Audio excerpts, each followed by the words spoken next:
India உலகத்துல நம்ம ஒரு மிகப்பெரிய பொருளாதார நாடு. இன்னும் 20 to 30 வருஷத்துல சைனா யுஎஸ்ஏ நம்ம பீட் பண்ணிடுவோம் அப்படின்னு சொல்லி பெருமையா பேசிட்டு இருந்தாலும் நம்ம நாட்டினுடைய தனிநபர் வருமானம் அப்படிங்கிறது மிகவும் குறைவா இருக்கு.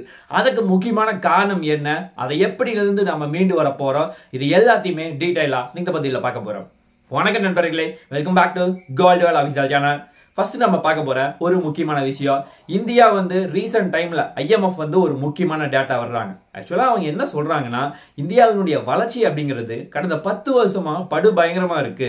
அதுவும் பர்டிகுலரா 2015 இருந்து 2025க்குள்ள இந்தியாவினுடைய வளர்ச்சி அப்படிங்கிறது 105% இருக்கு.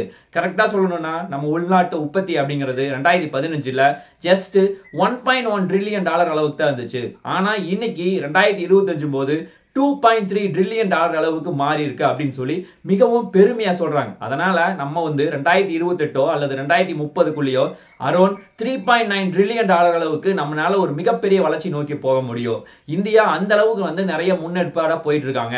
அதுவும் பர்டிகுலரா யூஎஸ் சைனா அவங்களுடைய வளர்ச்சி கூட 44%, 66% இந்த அளவுக்கு தான் அவங்க கடந்த 10 வருஷத்துல வளர்ச்சி இருந்திருக்கு. அதுவும் இந்தியா மிக பிரம்மாண்டமா டெவலப் ஆயிட்டு இருக்கு. இந்தியா இன்னும் 10 வருஷத்துலயோ 15 வருஷத்துலயோ சைனா யூஎஸ் இவங்க எல்லாத்தையுமே பீட் பண்ணிடுவாங்க அப்படின்னு சொல்லி ஒரு ஷாக்கிங்கான அப்டேட் கொடுக்குறாங்க.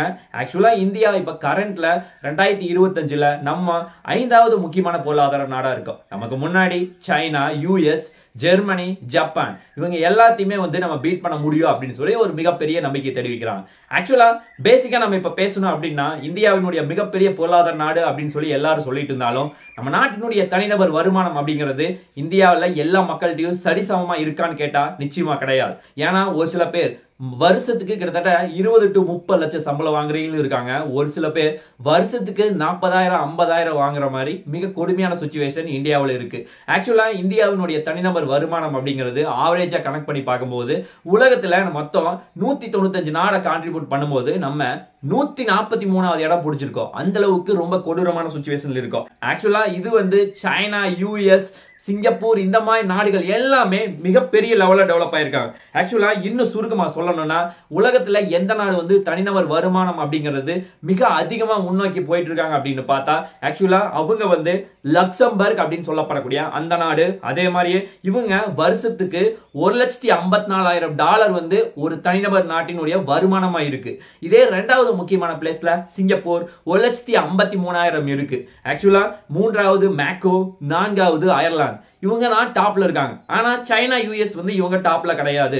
எப்படி இவங்க இவ்வளவு தூரம் முன்னோக்கி போயிட்டு இருக்காங்க அப்படின்னு சொல்லி நம்ம செக் பண்ணி பார்த்தா அவங்களுடைய ஒரு முக்கியமான பாசிட்டிவிட்டி அப்படின்னா அவங்களுடைய மக்கள் தொகை தான். நம்முடைய நெகட்டிவிட்டியும் மக்கள் தொகை தான், நம்முடைய பாசிட்டிவிட்டியும் மக்கள் தொகை தான். ஏன்னா இதே பாப்புலேஷன் வச்சு நம்மளால எளிதில் டெவலப்பும் ஆக முடியும். ஆனா இதே பாப்புலேஷன் இவ்வளவு இருக்க காரணத்தினால என்னதான் அதானி, அம்பானி கோடிக்கணக்கில் அவங்க சம்பாதிச்சாலும் இங்க தனிநபர் வருமானம் அப்படிங்கிறது ரொம்ப ஆவரேஜ் கீழே போறதுதான் ஒரு முக்கியமான பிரச்சனை. அதனால இங்க இருக்க எல்லா மக்களும் சந்தோஷமா இல்லை. அதுதான் இதுல இருக்க ஒரு முக்கியமான பிரச்சனை. ஆக்சுவலா இந்தியா ஜிடிபி வைஸ் கால்குலேட் பண்ணும்போது 2025 போது நம்ம ஒரு 6.5% அளவுக்கு வளருவோம் அப்படின்னு சொல்லி சொல்றாங்க. அதே மாதிரியே நம்ம எப்படி இந்த தனிநபர் வருமானத்தை ஜஸ்ட் கால்குலேட் பண்றோம் ஜிடிபி வச்சு அப்படின்னு பார்த்தா, ஒரு வருஷத்துக்கு தனிநபர் வருமானம் ஓவராலா இந்தியாவினுடைய உள்நாட்டு உற்பத்தியினுடைய வேல்யூ அதை கால்குலேட் பண்ணி அதுல நம்ம நாட்டில் எவ்வளவு மக்கள் இருக்காங்க, மக்கள் தொகையை டிவைட் பண்ணா நம்ம நாட்டினுடைய தனிநபர் வருமானம் கிடைக்கும். அதுதான் இந்தியாவினுடைய ஒரு மிகப்பெரிய பிரச்சனையா இருக்கு. அதே மாதிரியே BBP அப்படின்னு சொல்லப்படக்கூடிய பர்ச்சேசிங் பவரை எப்படி கால்குலேட் பண்ணுவாங்கன்னா, இது ரொம்ப ரொம்ப முக்கியமானது. ஆக்சுவலா ஒரு நாட்டில் ஜிடிபியும் பெட்டரா இருக்கணும், அதே மாதிரி தனிநபர் வருமானமும் பெட்டரா இருக்கணும், அதே மாதிரியே BBP அப்படின்னு சொல்லப்படக்கூடிய பர்ச்சேசிங் பவர் இது மூணுமே பெட்டரா இருந்தா மட்டும்தான் நம்ம நாடு மற்ற நாடுகள் எல்லாமே சூப்பரா இருக்குன்னு நம்மளால சொல்ல முடியும். ஆக்சுவலா இந்த BBP எப்படி கால்குலேட் பண்றாங்கன்னா, ஒரு நாட்டினுடைய மொத்த உள்நாட்டு உற்பத்தி இந்தியன் ரூபாயில இருக்குமா, அதை நம்ம டாலர்ல கன்வெர்ட் பண்ணோம். அப்படி டாலர்ல கன்வெர்ட் பண்ணிட்டு இதை நம்ம மக்கள் தொகையோட டிவைட் பண்ணோம்னா நம்ம நாட்டினுடைய BBP கிடைக்கும். 2023 பிடிஷன் படி தனிநபர் உள்நாட்டு வருமானம் ஓவராலா கால்குலேட் பண்ணும்போது இந்தியா ஜஸ்ட் $10,166 தான் இருந்திருக்காங்க. ஆனா யூஎஸ் $82,000 மேல ஒரு தனிநபர் வருமானம் இருக்கு. அதே மாதிரியே ஜெர்மனி $69,000, சைனா $24,000. இவங்க எல்லாருமே முன்னோக்கி இருக்காங்க. ஆனா இந்தியா மட்டும் $10,000 அப்படிங்கிற ஒரு மிக குறைந்த நிலையில் இருக்கு. ஆக்சுவலா இது எப்படி நமக்கு தெரியுது, ஏழையா இருக்கவன் ஏழையா போயிட்டே இருக்கான், அதே வந்து பணக்காரனா இருக்கவன் பணக்காரனா முன்னேறிட்டு இருக்கான், அவனால ஒரு ஸ்டெப் கூட முன்னாடி வைக்க முடியல அப்படிங்கறதா இந்த டேட்டா நமக்கு தெளிவா காட்டுது.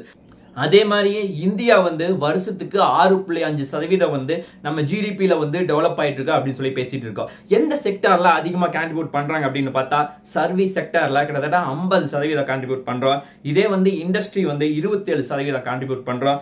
அக்ரி வந்து ஜஸ்ட் 16% தான் கான்ட்ரிபியூட் பண்றோம். ஆக்சுவலா இந்தியாவில் பேசிக்கா என்ன பிரச்சனைனா கிட்டத்தட்ட 70 to 80 கோடி மக்கள் விவசாயத்தை சார்ந்துதான் இருக்காங்க. கரெக்டா சொல்லணும்னா 50% மேல ஃபுல்லா வந்து விவசாயத்தை சார்ந்துதான் இருக்காங்க.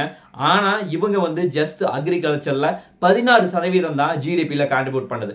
இதை வந்து நம்ம ஃபோர்ஸ் பண்ணாவே நம்ம நாடு வந்து எளிதா முன்னேறிடும். இதே வந்து நம்ம டெக்னாலஜி டெவலப் பண்றோம், இண்டஸ்ட்ரி டெவலப் பண்றோம் அப்படின்னு காட்டழிச்சு நாட்டை அழிச்சோம்னா கண்டிப்பா ரொம்ப சிரமம். அதே மாதிரி நம்ம எல்லா விஷயத்துக்குமே சைனாவை கம்பேர் பண்றோம். இந்த விஷயத்துல நம்ம சைனாவை கம்பேர் பண்ணும்போது அவங்களுடைய சர்வீஸ் செக்டார் வந்து 54% ஜிடிபியில கான்ட்ரிபியூட் பண்ணுது.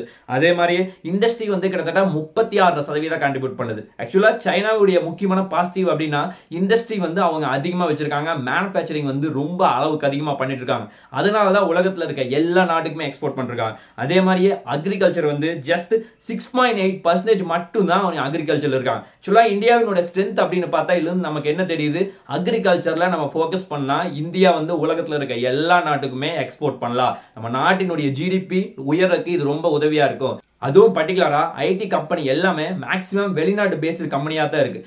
அதனால ரொம்ப சிரமமா இருக்கு. இதே வந்து நம்ம யூஎஸ் செக் பண்ணி பார்க்கும்போது சர்வீஸ் செக்டார்ல கிட்டத்தட்ட 76% அவங்க தான் கான்ட்ரிபியூட் பண்றாங்க. அதே மாதிரியே இண்டஸ்ட்ரி வந்து 17.6% தான் கான்ட்ரிபியூட் பண்றாங்க. அதே மாதிரியே அக்ரிகல்ச்சர் வந்து 0.94% மட்டும் தான் அவங்க கான்ட்ரிபியூட் பண்றாங்க. ஆக்சுவலா அவங்க சாப்பிட்றதுக்கு எல்லா பொருளையும் வெளிநாட்டுல இருந்து தான் இம்போர்ட் பண்ணி தான் வாங்குறாங்க. ஆனா உலகத்துல ஒரு மிகப்பெரிய வல்லரசு நாடா இன்னைக்கு உலக நாடுகளுக்கு சிம்ம சொப்பனமா இருக்காங்க. ஆக்சுவலா அவர்களை பீட் பண்ணணும் அப்படின்னா நம்ம அக்ரிகல்ச்சர்ல ஃபோக்கஸ் பண்ணா கண்டிப்பா நம்ம வந்து அதிகமா யூஎஸ்க்கு எக்ஸ்போர்ட் பண்ண முடியும். ஆனா இப்ப என்ன பிரச்சனைனா எக்ஸ்போர்ட் பண்றதுலயும் நிறைய சிரமங்கள் வந்திருக்கு. ஆக்சுவலா ரெசிப்ரோக்கல் டாரிஃப் அப்படின்னு சொல்லப்படக்கூடிய அந்த டாரிஃபை இப்போ டொனால்ட் ட்ரம்ப் வந்து இம்ப்ளிமெண்ட் பண்ணியிருக்காரு. அதற்கு இந்தியா சார்பில் 26% டாக்ஸ் போடுற அப்படின்னு சொல்லி அறிவிச்சிருக்காரு. இதே வந்து சைனாக்கு 34% டாக்ஸ் போடுறன்னு அறிவிச்சிருக்காரு. ஆக்சுவலா இது எல்லாமே வந்து இந்தியா எப்படி முன்னோக்கி போகும் அப்படிங்கிறது ஒரு $1 மில்லியன் கொஸ்டினா இருக்கு. அதனால நம்ம வந்து யூஎஸ்க்கு அதிகமா எக்ஸ்போர்ட் பண்ண முடியாது. ஆக்சுவலா எக்ஸ்போர்ட் பண்ணனா நமக்கு டாக்ஸ் வருது. அதுதான் இதுல இருக்க ஒரு முக்கியமான பிரச்சனை. அதே மாதிரியே இந்தியா வந்து தனிநபர் வருமானத்தை எப்படி நம்மளால முன்னோக்கி கொண்டு போக முடியும், அதற்கு நிறைய பிரச்சனைகள் இந்தியாவில் இருக்கு. அதுவும் ஃபர்ஸ்ட் முக்கியமான பிரச்சனைனா நம்ம நாட்டினுடைய மக்கள் தொகை. ஏன்னா நம்ம நாட்டு மக்கள் தொகை 140 கோடிக்கு மேல இருக்கு. ஆனா நம்ம 140 கோடி மக்களுக்கு ஏற்ற மாதிரி நம்ம நாட்டினுடைய ஜிடிபி இருக்கான்னு கேட்டா நிச்சயமா இல்ல. அதுதான் இதுல இருக்க ஃபர்ஸ்ட் முக்கியமான பிரச்சனை. ரெண்டாவது முக்கியமான பிரச்சனை, இங்க வருமானம் எல்லாத்துக்கும் ஒரே மாதிரி இருக்கா? கண்டிப்பா கிடையாது. ஏன் அப்படின்னா ஒருத்தர் வந்து 50 லட்சம் 60 லட்சம் சம்பளம் வாங்குற வருஷத்துக்கு. ஆனா இங்க ஒரு சில பேர் வந்து ஏழையா இருக்கவன் வருஷத்துக்கு 30,000 40,000 சம்பளம் வாங்கிட்டு ரொம்ப ஏழையா வந்து வாழ்ந்துட்டு இருக்கா. இதனால இங்க வந்து சேலரி அப்படிங்கிறது ஈக்குவலா இருக்கா? அன்ஈக்குவலா இருக்குதா? அதுதான் இன்னொரு முக்கியமான பிரச்சனை. அதே மாதிரியே மூணாவது முக்கியமான பிரச்சனை, இங்க இந்தியால எல்லாத்துக்குமே தரமான கல்வி கிடைக்குதா அப்படின்னு கேட்டா நிச்சயமா கிடையாது. அதே வந்து எல்லாத்துக்குமே வந்து ஹாஸ்பிட்டல் ஸ்பெஷாலிட்டி கரெக்டா இருக்கான்னு கேட்டா நிச்சயமா கிடையாது. ஏன்னா இங்க ஸ்கூல்ஸ் எல்லாமே வந்து இப்ப பிசினஸா மாறி எல்லாரும் பிரைவேட் ஸ்கூல்ல நோக்கி போக ஆரம்பிச்சிட்டாங்க. அதே மாதிரி கவர்மெண்ட் ஸ்கூல் அப்படிங்கிறது ரொம்ப கம்மியாயிட்டு வருது. அதுவும் பர்டிகுலரா அப்படி போனாலும் அங்க குவாலிட்டியான எஜுகேஷன் இல்ல அப்படின்னு சொல்லி அவங்க வந்து பிளேம் பண்றாங்க. அந்த அளவுக்கு ஒரு மோசமான சிச்சுவேஷன் போயிட்டு இருக்கு. அது கூட நம்ம நாட்டு ஜிடிபில ஒரு முக்கியமான அடியாக இருக்கு, முதல் காரணமா பார்க்கப்படுது.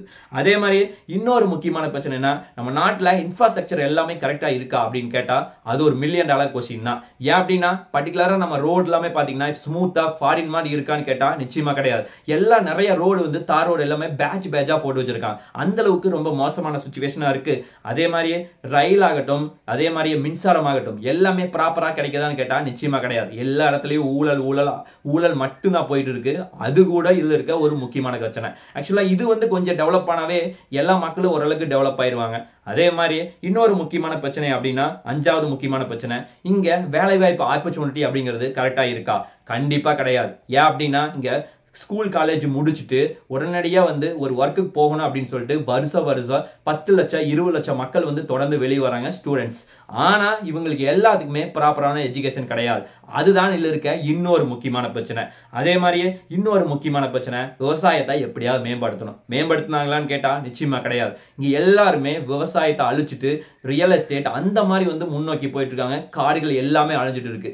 அது கூட இந்தியாவினுடைய ஜிடிபி டெவலப் ஆகிறதுக்கு, தனிநபர் வருமானம் முன்னேக்கி போவதற்கு முதல் பிரச்சனையா இதுவும் இருக்கு. இந்த மாதிரி நிறைய பிரச்சனைகள் நம்ம நாட்டில் இருக்கு. இது எல்லாத்தையுமே கொஞ்சம் கொஞ்சமாக தான் டெவலப் பண்ண முடியும், ஒரே மாதிரி டெவலப் பண்ண முடியாது. இதுக்கு நம்ம பண்ண வேண்டியது நம்மளுடைய கான்ட்ரிபியூஷனை நம்ம நாட்டுக்காக, ஜிடிபிக்காக தொடர்ந்து கொடுத்துட்டே இருந்தோம்னா கண்டிப்பா நம்மளாலையும் முன்னோக்கி போக முடியும். அதே மாதிரி நம்ம நாடு டெவலப் ஆக முடியும். ஆக்சுவலா நீங்க ஒரு சின்ன ஒரு விஷயம் யோசிச்சு பாருங்க. நம்ம நாட்டில் ஜிடிபி பெரிய லெவலில் டெவலப் ஆகணும் அப்படின்னா என்னாலேயோ ஜிடிபி அட்லீஸ்ட் 0.001% நான் கான்ட்ரிபியூட் பண்ணுவேன் அப்படின்னு நீங்க நினைச்சீங்கன்னா கண்டிப்பா உங்களாலையும் ஜெயிக்க முடியும். அதே மாதிரி நம்ம நாடு முன்னோக்கி போகும். அதுதான் ஒரு நிதர்சனமான உண்மை. பார்க்கலாம் என்ன நடக்குது என்று சொல்லி நாளைக்கு இன்னொரு நல்ல ஒரு வீடியோவில் உங்களை நான் சந்திக்கிறேன். நன்றி, வணக்கம், தேங்க்யூ, ஜெய் ஹிந்த்.